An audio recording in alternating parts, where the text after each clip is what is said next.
Welcome back, everybody. So, as you can see, this last week's episode and this week, there's a week in between. We're going to be doing every other week from now on. Just wanted to let you guys know. But we're continuing our Women of the Bible series, which today we're going to be talking about Deborah. But there's another shout out in this book, also of another. Amazing's an interesting word for her. But I'm going to stick with it because what she does is kind of wild, in my opinion. But we're talking mainly about Deborah today. So we're in Judges 4 and 5. So Deborah is in verse 4 of chapter 4. She's called a prophetess wife was a judge of Israel. So she is a prophetess. Prophets are people who get their calling from God, who are called to let the other people know what God's like trying to do. Mm-hmm. So that's pretty amazing that one, we have a woman who is called that. She's a very respected leader, as we'll continue to discuss. But she's also a judge of Israel. People come to her for judgments. And, you know, like a lot of people, I feel like, are all like, oh, the Bible's misogynistic. You ain't read the Bible. Yeah. Okay? You've not read it. You need to actually look up this information and get some facts on this stuff.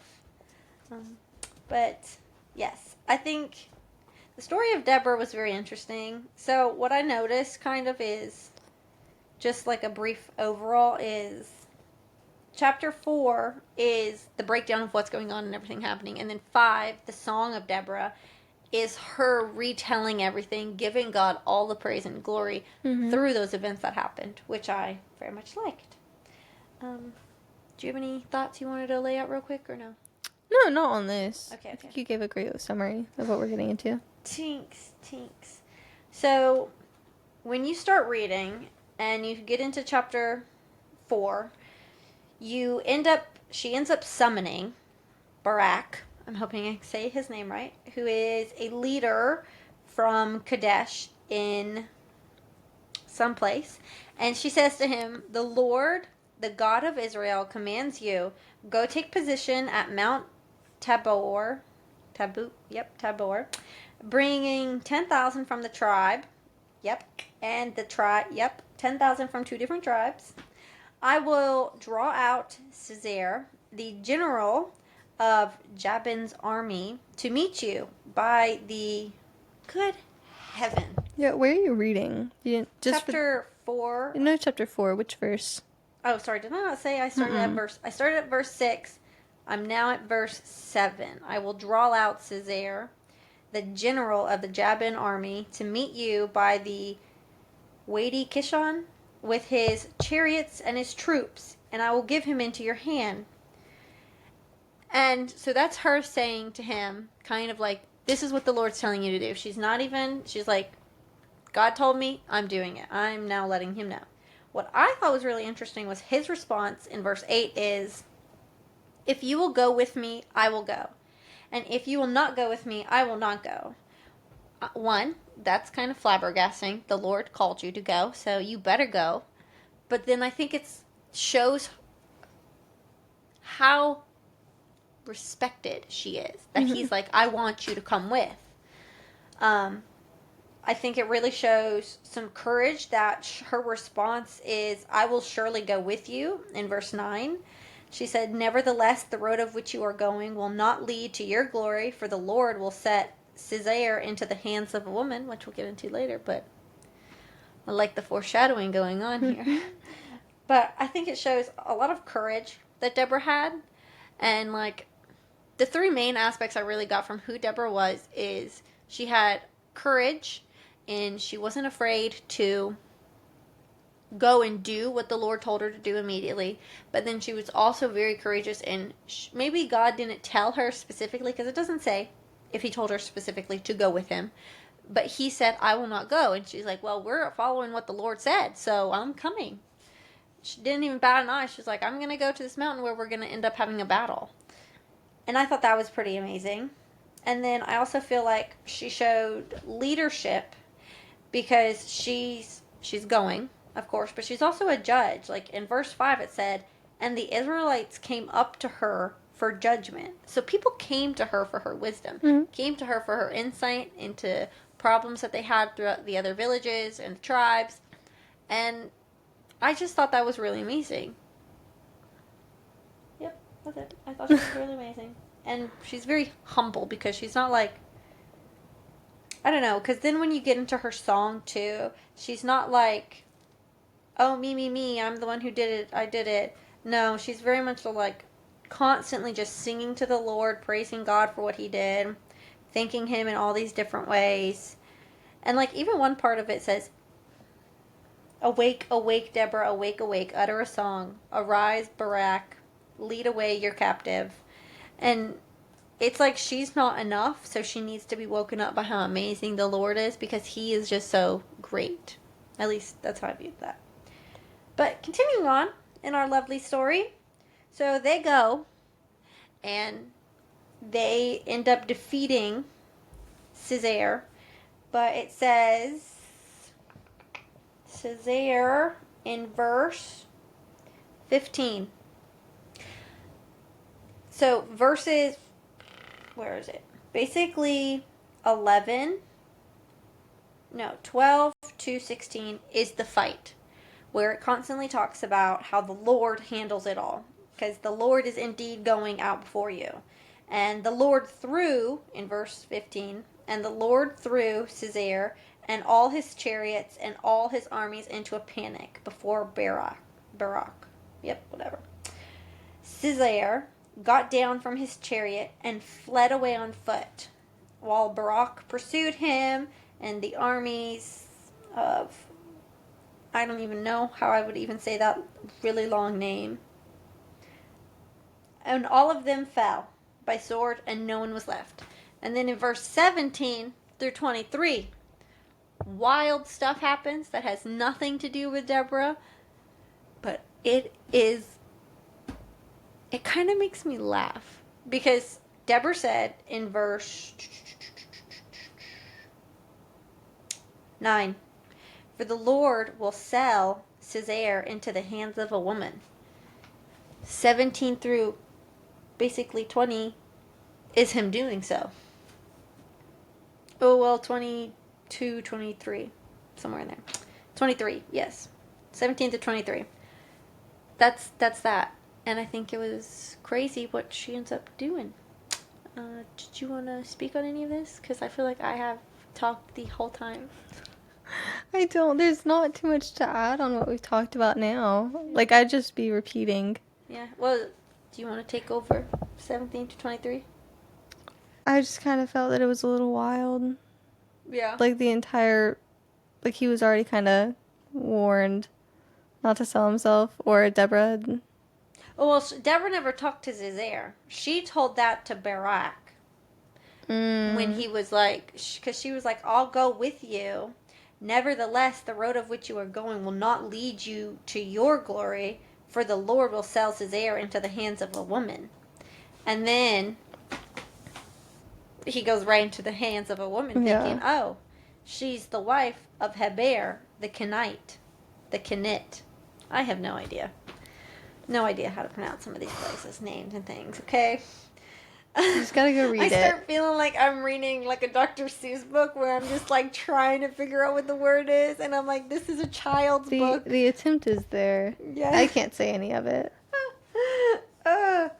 And so like he goes to Jael. Jael? You think it's Jael or Jael? I don't know. Jael. Jael. Jael? Jael? No idea.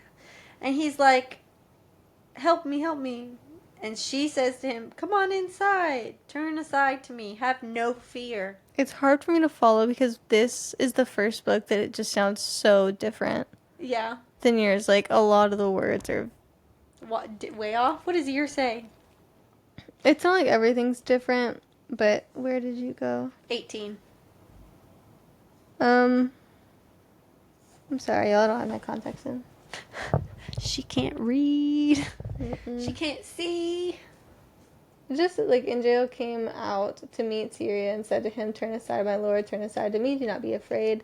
It's not that it's drastically different, but like almost all the sentences have just different phrasing, even by Yeah. a little bit. So And it's all right, all right. just fun. A Yeah. lot of the translations are like that, though. Yeah, they are. But he's like, okay, I trust her, and he goes and he lays down on a rug. She covers him with a rug. He's like, oh, I'm thirsty. So then she gives him some milk to cover his thirst, or for him to drink. What is cover his thirst? Woo! She gives him milk to drink, and she covers him with the blanket. Mine just says that she gave him a little, like he asked for the water, same thing as yours says, and she opened a skin of milk and gave him a drink and covered him. Yeah, that's what mine says. I just, like when you read things and then you just speak them in a different way. That's what I'm doing basically. It's like I'm taking 1, 2, 3 sentences, 1, 2, 3 words, and then because I read it already, I like knew what it said, but I'm not repeating it verbatim. So I feel like the confusion is coming strictly from me not reading the whole sentence.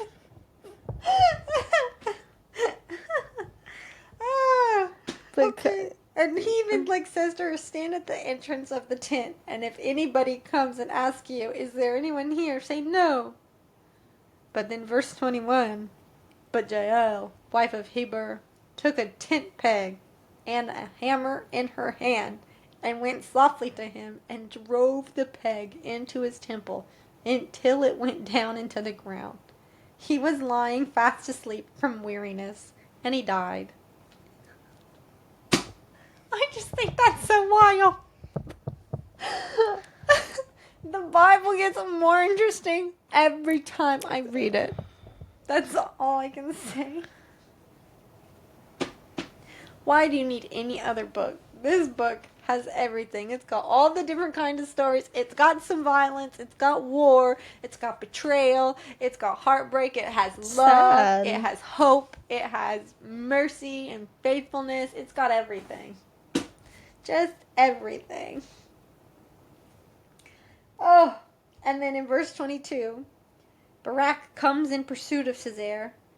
Jael went out to meet him and said, come, and I will show you the man whom you are seeking. So he went into her tent, and there he saw him lying dead with the tent peg in his temple. That's just, I could not imagine, like, going in and seeing, like, basically a friend like that. That's not his friend, though. Huh? He's trying to kill that guy. Since when? Since the beginning of the book, Mallory. I know, but no, realistically, that's just like, no, I'm saying, like, what if, what if you saw your friend like that? Like, because, like, those people in the camp, like, that one dude thought or whatever his name is, thought he could trust the lady. She said no. Yeah. Shoved that peg right in his head. Yes, she did. How did he not wake up? I don't know. Like, I guess immediately it would. The first peg pop. If you hit that hard enough, you ain't waking up. That's true. She just kept doing it until it went into the ground. To me, the hardest part would be getting it from the second half into the ground. I don't know. It's like that first hit, got it. Now I got to get it through the other side. That was some commitment. My reasoning, I really want to know is why she did it. Because they're supposed to be friends. The wife of Jael is wife of Heber, the Kenite. For there was peace between them. That's what I was saying. Like I think I was obviously, I can't say his name. The peg man. The Sisera. Yeah, Sisera. Sisera. Yeah, I just keep. Like, he was on the wrong side. You know, he was opposing the Lord. Could you imagine? Like, you say you're safe with your friend, and like, I wonder if like the husband, Heber. Like, were they homies? Did his wife just go like rogue? I don't know. I want to know why she did it though. What's the backstory there? Did the Lord just say, "Hey, you got this"? I guess so. Is there something he did to her in the past? Are they no longer at peace? She was just secretly with the Lord the whole time. That's good to be. Yeah, that was wild though. And then chapter 5 is going into like the Song of Deborah. That's what it's called. And this is a song she sang on the day. And it's a really long, it's 31 verses. And she just goes through the story of what happens. Starting with, when locks are long in Israel, when the people offer themselves willingly, bless the Lord. Hear, O kings, give ear, O princes, to the Lord I will sing. I will make melody to the Lord, the God of Israel. I like how she starts the song off with praising him and giving him glory. Mm-hmm. And then verses like 4 and 5 are her kind of referencing his amazingness and like his power and the dominion over earth that he has. And then 6 starts into, in the day of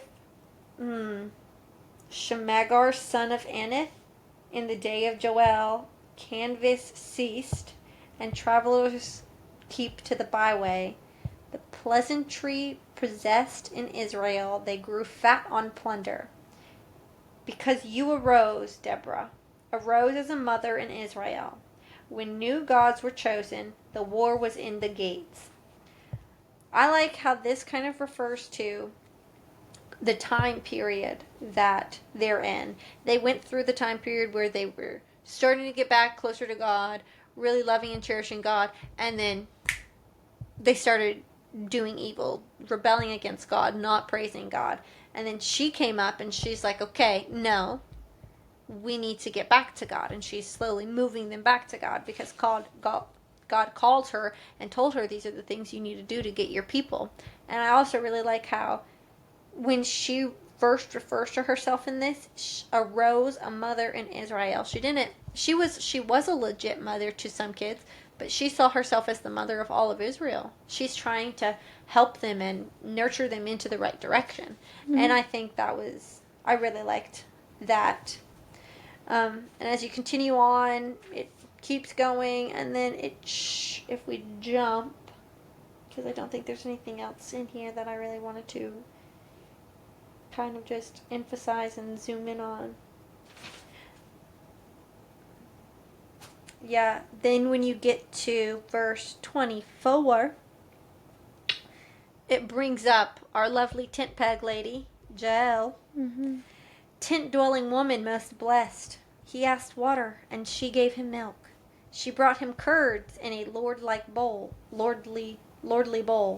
But she put her hand to the penteg and her right hand to the workman's mallet. She struck Caesar a blow. She crushed his head, shattered, and pierced his temple. She really goes deep into that. Out of the window she peered, the mother of Caesar. Whoa! The mother of Caesar gazed through. Is she the mother of Caesar? Why would she say mother? What does that mean? I think that before. It meant the mother of Caesar was peering out through the window, and she wailed through the lattice. Why is this chariot so long is coming? So long in coming. Yep, you're right. Mm-hmm. I just didn't finish the sentences. I love that. Her wisely ladies made answer indeed. She answered the question herself. Are there not finding and dividing the spoils, a girl or two for every man? Spoiled or dyed stuff for Caesar. And my neck is spoiled. So perish all you enemies, O Lord. But may your friends be like the sun, as it rises in its mighty. And the land had rest for 40 years. 40 years is... There's 40 a lot. There is a lot of 40. I like how we've previously discussed that as well. Mm-hmm. But yeah. Crazy. Judges is wild time. There's a lot of drama. Judges is drama. It is really drama filled. Because like chapter 6 starts, the Israelites did what was evil in the sight of the Lord, and the Lord gave them into the hands of the Midites. It's like you just can't catch a break. And forth, back and forth. They have 40 years they were doing good. As the Lord can't catch a break. Yeah, amen. No, he can't. He's like, these people. It's just like each chapter that I flip to, like each page just has something drama. Or I get 11's cool. Jephthah delivers Israel. That's the dope. son of a prostitute was a mighty warrior. Mm-hmm. Yeah, it's a lot. I really like the look at like the breakdown that I've seen a lot of the context basically of the Bible. How Genesis to Esther is all history of Israel and God and what he's done for his people. And then you have Job through Song of Solomon, which is the book of wisdoms, which I just finished Psalms. Oh my goodness. It was super fun. I loved it. I'm softly sad it's over, but I'm excited to move on to my next devotional I'm going to do, but it was really good. Good. And then how you have the rest of the Old Testament is all prophets, but the first like 3, 4, 5, 6. First 6 are all major prophets, where then the rest are all like minor prophets. And then you break down the New Testament, but we're not in that today. Mm-mm. But no, I thought Deborah was a cool lady. She's very cool. I like that she wasn't necessarily like. I feel like she wasn't mentioned a ton as some of the other ladies in their books or their chapters. Yeah. But I like how she was still relevant through all of it, even if her name wasn't adamantly said. Yeah. It's like she kind of... I like her descriptions. I like 5. Like hearing it through her own words. Yeah. That's cute. I do too. I really thought that was very interesting. I don't know how many through Psalms you have some who you know who are written by, but then there's some you don't know who they're written by. So I'm like, here's at least one song in the whole Bible that is written by a woman from her perspective, because I feel like men and women definitely have different perspectives on things. Yeah. And like, I would love to know Mary Magdalene's perspective on her story with Jesus and how that went. I don't think we ever gonna have that until we get to heaven. But it's okay. It's okay. I'll ask her when I get there. Be like, so Mary of Magdalene. So tell me your story again. Yeah, tell me your story. Like I like tell me your story of Jesus through your perspective, your eyes. Like, I mean, I know in The Chosen especially when they introduced her and the first encounter with God, like Jesus, I cried. Yeah. I don't cry. I cried. I've cried in every single episode that I've watched of that. Heart-wrenching. Oh, yeah. So sweet. I loved it. But I think I've enjoyed Deborah. She really is she shows how strong women can be and how God uses all women to do his will and how he works with us. I think it kind of calls us to be courageous in what the Lord calls you to be obedient to what he's saying, to try and to find your wisdom through him. Yeah. And she was very humble about all of it, because like in her song, I felt like her song was very humbling for her. Like she's giving all of the glory to God because she knows it's all through him that all of this is happening, that they're being able to do this, that she's called to do this, that he's the one who's leading her and guiding her, and he's making them successful overall, helping them to escape the clutches of bad people. But yeah, I really liked it. Yeah. I think she and Esther are probably like my favorites right now, just because they're both women who were very active during war times. Yeah. Does that make sense? Yes. I don't know if we've done an Esther episode. We haven't. But I feel like most people, if they happen to listen to this, you know who Esther is. And if you don't, stick around. We'll talk about it later. Yeah. I know originally when I started this, I was going to like go through time order, but then I did a weird jump from like Eve. No, I did Eve, Sarah. I jumped to Ruth. And that threw me off. And then I started backtracking and I did Hannah. I like it. I do too so far. We'll probably do a Esther next week. I am very excited about her story. I also loved how, like, this story, it wasn't just Deborah. You also had Jael kind of jump in there and said, hey, Pent Peg. Tent Peg. That was insane because she, like, I don't know if you'll ever. I don't think there's another story where God uses a woman to physically get her hands dirty like that. No, I don't think so. Maybe I'm wrong. I did. What's so funny is before I had started reading this, I was watching something on Instagram, and when it says, when they think you're only a Proverbs 31 woman, but you're also a Judge 4 woman, and I'm like, oh, she's mentioning Deborah. But she had like a pent tag and a hammer in her hand, and I was so thrown off by that. And now I make sense. I'm like, got it. So my rage and anger that I have sometimes, it's not bad. Maybe the Lord will call me to use it in a good way someday. Okay. As long as it's sourced from the right place. Because God was mad and angry sometimes. Yeah. And I mean, the Bible even says, like, feeling anger or feeling sadness or feeling anything is not inherently bad. It's the acting upon it that is the problem. Yeah. If it causes you to sin, that's when you have issues. And yes, there are, like, I don't think it's good if you're sitting there and imagining murder somebody. I think that's, no, it's not like you did, but still, it's God the same, knows your heart and thoughts, and those are not thoughts and things that you need to be thinking. Same thing with, like, lustful thoughts or whatever. It's just like that general vicinity of where it's just not coming from a good place. Yeah. Yes. But Deborah was great. I agree. She was very fun. I enjoyed this story. Great very pick. much. Huh? I said great pick. Thanks. I have the best book to pick from. Yes. I was gonna say, even if I didn't follow through the entire time, listen, today, I don't know if I'm catching a cold or something, but my nose has been runny. I've had a headache. Oh, I zoned out a little bit. Huh?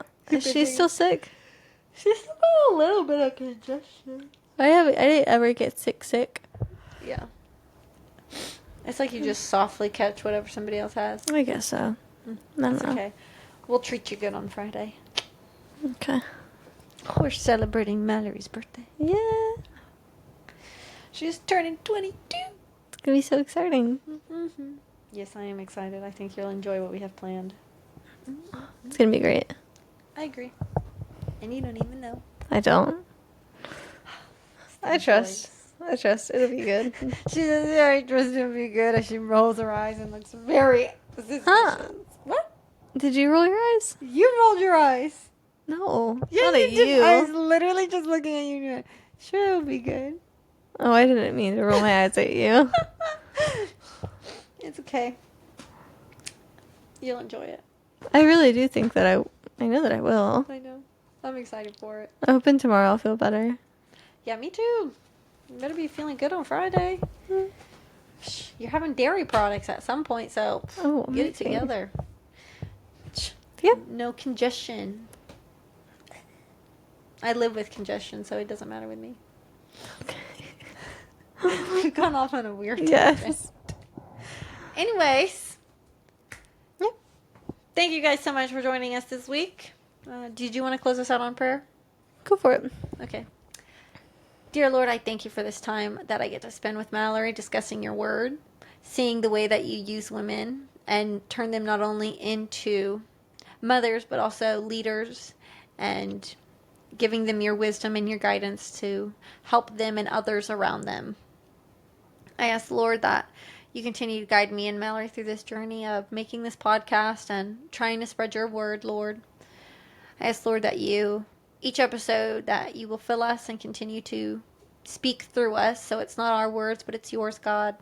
I ask, Lord, that you also give us insight into your book so that we know the right things to say in case somebody out there watching needs just a little extra something, anything, just the right word, the right phrase to really make them feel loved and that you're there with them. Because sometimes we feel a little distant. We're not walking around in the garden with you anymore. So sometimes we need your space and your presence.